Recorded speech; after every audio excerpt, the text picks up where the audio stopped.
Good morning students.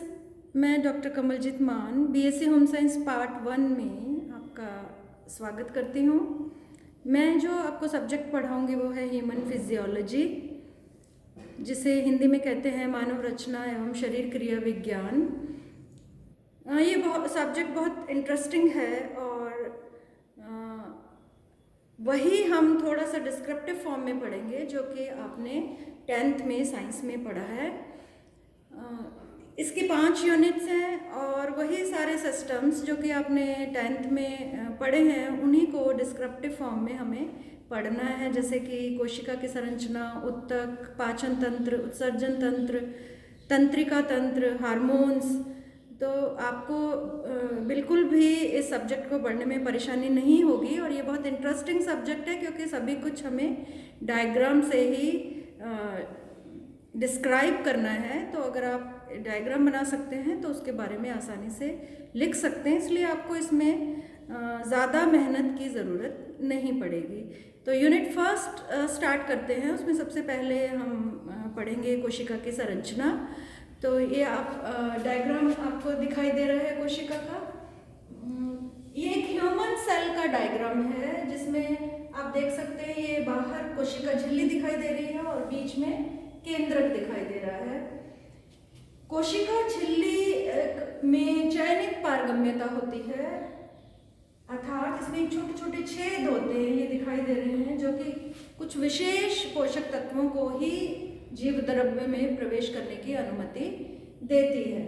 तो इसमें selective permeability होती है। उसी प्रकार केंद्रक भी कुछ विशेष पोषक तत्वों को ही कोशिका में प्रवेश करने की अनुमति देता है। तो केंद्रक में भी सेलेक्टिव परमिएबिलिटी होती है। ये आप देख सकते हैं, ये छोटी छोटी जो संरचनाएं हैं केंद्रक के बीच में, ये इसको कहते हैं क्रोमेटिन जालिका या क्रोमेटिन नेटवर्क कहलाता है ये, और ये बाद में गुणसूत्रों में परिवर्तित हो जाता है। और आप सभी को पता है हमारा एक सेल में 23 जोड़े या 46 क्रोमोसोम्स होते हैं, जिसपे कि डीएनए होता है, जीन्स होते हैं जो कि आनुवंशिकी गुणों को एक पीढ़ी से दूसरी पीढ़ी तक स्थानांतरित करते हैं। यहाँ पे ये जो झिल्ली नुमा संरचनाएं दिखाई दे रही है इसे कहते हैं अंतःप्रद्रवी जालिका। ये दिस वन, ये चारों तरफ जो झिल्लियों से बनी हुई संरचनाएं हैं इन्हें कहते हैं अंतःप्रद्रवी जालिका, जो कि 2 प्रकार की होती है, चिकनी और खुरदरी। खुरदरी पे ये डॉट डॉट दिखाई दे रहे हैं। रफ एंडोप्लाज्मिक रेटिकुलम ये कहलाती है, क्योंकि ये जो छोटे छोटे बिंदुनुमा संरचनाएं हैं ये राइबोसोम्स कहलाती हैं। और राइबोसोम्स को क्या कहते हैं? प्रोटीन फैक्ट्री, अर्थात ये प्रोटीन के संश्लेषण में मुख्य भूमिका निभाती है। और जब प्रोटीन बन जाता है राइबोसोम्स में तो इसके साथ क्या जुड़ा हुआ है? ये भी एक झिल्लीनुमा संरचना दिखाई दे रही है, दिस वन, गोल्जी कॉइल। जब प्रोटीन बनता है तो गोल्जी कॉइल एंडोप्लाज्मिक रेटिकुलम से जुड़ा रहता है और यहाँ से ये स्थानांतरित हो जाता है गोल्जी कॉइल तक। और गोल्जी कॉइल का प्रमुख कार्य क्या है? प्रोटीन को कोशिका में जहाँ भी आवश्यकता है वहाँ पे नए बने प्रोटीन को स्थानांतरित करना। तो इसका कार्य है ट्रांसपोर्ट ऑफ प्रोटीन्स। इसके अलावा जो अंतःप्रद्रवी जालिका है कोशिका को कंकाल प्रदान करती है, मीन्स सेल को शेप देती है, क्योंकि ये चारों तरफ कोशिका के अंदर फैली रहती है। इससे सेल कोलैप्स नहीं होती, चिपकती नहीं है आपस में। और इसको जैसे हमारी बॉडी में स्केलेटल सिस्टम हमारी बॉडी को शेप देता है, उसी तरह से ये जो एंडोप्लाज्मिक रेटिकुलम है वो सेल का स्केलेटन है। केंद्रक की बात करें तो इसमें गाढ़ा द्रव्य होता है, जैसे केंद्रक द्रव्य कहते हैं। यहाँ पे मैंने लिखा हुआ है केंद्रक द्रव्य, जो कि प्रोटीन का, मुख्य रूप से प्रोटीन का बना होता है। इसी प्रकार कोशिका में केंद्रक के बाहर भी हम डॉट डॉट से शो करते हैं। आप अगर बचपन में आपको ध्यान होगा जब आप कोशिका की संरचना बनाते थे तो ये डॉट डॉट लगाते थे। ये क्या है? जीव द्रव्य या साइटोप्लाज्म, ये जीव द्रव्य लिखा हुआ है मैंने।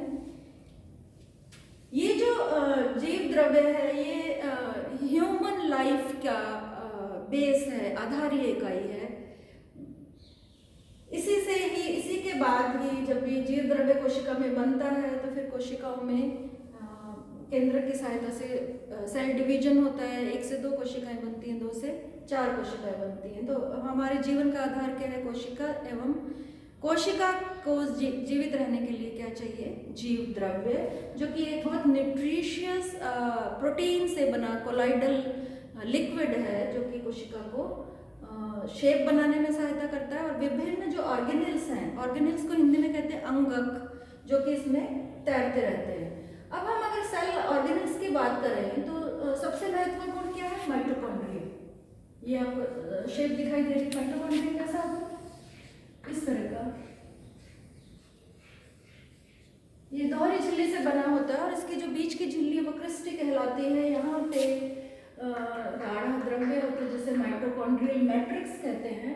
और ये जो द्रव्य है ये बहुत महत्वपूर्ण है, क्योंकि इस माइटोकॉन्ड्रियल मैट्रिक्स में ही सभी पोषक तत्वों का उपापचयन होता है, चाहे वो कार्बोहाइड्रेट्स हों, चाहे प्रोटीन्स हो, चाहे लिपिड्स हों। सभी पोषक तत्वों की जो सरलतम इकाइयाँ हैं माइटोकॉन्ड्रियल मैट्रिक्स में पहुँचती है और यहाँ इनका उपापचयन हो जाता है और ऊर्जा किस रूप में बनती है? एटीपी। एटीपी ऊर्जा की इकाई है, इसे कहते हैं एडिनोसिन ट्राइफॉस्फेट। इसीलिए क्योंकि सभी पोषक तत्व माइटोकॉन्ड्रिया में उपापचयित होते हैं, इसीलिए माइटोकॉन्ड्रिया को कहते हैं कोशिका का शक्ति ग्रह। और इस पे शॉर्ट क्वेश्चंस आता है जनरली कि कोशिका का शक्ति ग्रह किसे कहते हैं, समझाइए। इसलिए माइटोकॉन्ड्रिया के स्ट्रक्चर हमें अलग से भी पढ़नी है। माइटोकॉन्ड्रिया पूरे साइटोप्लाज्म में फैले रहते हैं। अगर एक सिंगल होगा तो इसे माइटोकॉन्ड्रियन कहते हैं, जब ये ग्रुप में होते हैं तो इन्हें माइटोकॉन्ड्रिया कहा जाता है। ये आपको ध्यान रखना है। इसके अलावा कोशिकाओं में छोटी छोटी गोल खाली संरचनाएं, इनमें कुछ भी नहीं होता, रिक्त स्थान होते हैं, इसीलिए इन्हें रिक्तिकाएं या वैक्यूल्स कहते हैं, जो कि सेल को शेप देने में सहायता करती हैं। इसके अलावा अगर हम बात करें गोल्जिकाए की, गोल्जिकाए मैंने पहले भी बताया प्रोटीन का ट्रांसपोर्ट करते हैं। इसके अलावा गोल्जिकाए सिक्रीशन का कार्य भी करते हैं, स्त्रावण क्रिया इनका प्रमुख कार्य है। एक और प्रमुख अंग जिसपे कि शॉर्ट क्वेश्चन आता है, लाइसोसोम्स। लाइसोसोम्स का नाम ही इसलिए लाइसोसोम रखा गया है क्योंकि इसका प्रमुख कार्य क्या है? जीवाणुओं की बाहरी भित्ति को तोड़ना। It lysis the bacterial wall. कोई भी जीवाणु अगर कोशिका में प्रवेश करता है, जीवाणु का कोई भी एंटीजन या प्रतिजन जब कोशिका में प्रवेश करता है तो लाइसोसोम उसकी बाहरी भित्ति को तोड़ देता है और उस जीवाणु को नष्ट करता है। तो ये कोशिका को सुरक्षा प्रदान करता है, इसलिए इस पे शॉर्ट क्वेश्चन जनरली पूछा जाता है। लाइसोसोम। सेकेंड वन जो मोस्ट इम्पॉर्टेंट है, माइटोकॉन्ड्रिया। इवन जो कोशिका झिल्ली है इसकी संरचना पे भी शॉर्ट क्वेश्चन पूछे जाते हैं, क्योंकि एक पूरा सिस्टम है और बनती किससे है? फास्फोलिपिड्स और प्रोटीन। कोशिका झिल्ली में फास्फोलिपिड्स होंगे, मीन्स फास्फोरस प्लस लिपिड और प्रोटीन से बनती है। जनरली कॉम्पिटिटिव एग्जाम में इस तरह के छोटे छोटे प्रश्न पूछे जाते हैं। कोशिका के शक्ति ग्रह किसे कहते हैं? कोशिका झिल्ली किस चीज़ की बनी होती है? पोषक तत्वों का उपापचयन कहाँ होता है? गुणसूत्र कहाँ उपस्थित होते हैं? अनुवंशिकी गुणों को कौन स्थानांतरित करता है? ये जो संरचना है बहुत इजी सी संरचना है। इसके अलावा अगर आप देखो तो यहाँ पे दो बिंदुनुमा संरचनाएं दिखाई दे रही है। सेंट्रोसोम्स है। सेंट्रोसोम्स कोशिका विभाजन में सहायता करते हैं, इन्हीं के द्वारा ही कोशिका विभाजन होता है। तो ये एक बहुत सिंपल सी बेसिक स्ट्रक्चर है ह्यूमन सेल की, क्योंकि हम पढ़ेंगे ह्यूमन फिजियोलॉजी, मानव रचना एवं शरीर क्रिया विज्ञान। और कोशिका हमारे जीवन का आधारीय इकाई है। आप सभी को पता है एक कोशिका से उत्तक बनते हैं, जो बहुत सारी कोशिकाएं आपस में जुड़ जाती हैं, समान रचना व समान क्रिया वाली। इसके अलावा उत्तकों से अंग बनते हैं और अंग से तंत्र बनते हैं या सिस्टम बनते हैं, और सारे सिस्टम मिलके हमारी बॉडी का निर्माण करते हैं। तो ये बहुत इम्पॉर्टेंट और इंटरेस्टिंग सब्जेक्ट है, क्योंकि हम अपने खुद की ही बॉडी के बारे में विस्तार से पढ़ेंगे। और ये एक ऐसा सब्जेक्ट है, चाहे आप कोई भी कॉम्पिटिटिव एग्जाम दें उसमें 10 से 20 क्वेश्चन, चाहे आप रीट दें, चाहे कोई भी बैंक एग्जाम दें, लेक्चरशिप एग्जाम दें, फर्स्ट ग्रेड दें, कॉलेज लेक्चरशिप एग्जाम दें, अगर उसमें जीके का पेपर है, जैसे अभी लेक्चरशिप के एग्जाम हो रहे हैं उसमें जीके का पेपर है, तो उसमें हेल्थ एंड न्यूट्रिशन से रिलेटेड क्वेश्चन 10 या 20 10 to 20 question her competitive exam में हेल्थ एंड न्यूट्रिशन से रिलेटेड होते हैं। आशा करती हूँ आप ये डायग्राम देख सकते हैं, आप इसका स्क्रीनशॉट ले सकते हैं, और क्योंकि आप इसको बचपन से ही बनाते आ रहे हैं तो आपको इसमें किसी भी प्रकार की परेशानी नहीं आएगी। इसके साथ ही मैं आपको डायग्राम्स भी जो व्हाट्सएप ग्रुप है उसमें इसके वेल लेबल डायग्राम आपको भेज दूंगी। आपका होमवर्क है कि आपको इसका एक वेल लेबल्ड डायग्राम बनाना है, सब कुछ डायग्राम के साथ ही लिखना है। मान लीजिए आपने माइटोकॉन्ड्रिया लेबल के इसके ब्रैकेट में लिखिए कि इसका प्रमुख कार्य पोषक तत्वों का उपापचयन है, और ये ऊर्जा यहाँ पे बनती है और ऊर्जा एटीपी के रूप में बनती है। तो छोटे छोटे फंक्शन, पूरा एक बड़ा जो A4 पेज होता है, आप पूरा डिस्क्रिप्शन एक ही पेज पे पहले ऑर्गेनेल लिखेंगे और उसके ब्रैकेट में उसका फंक्शन लिखेंगे। और अगर आपने एक बार लिख लिया तो दोबारा आपको याद करने की आवश्यकता नहीं होगी, क्योंकि ये सब्जेक्ट ही ऐसा है जिसमें डायग्राम अगर आपको याद है तो आपको पूरा उसका डिस्क्रिप्शन भी याद होगा।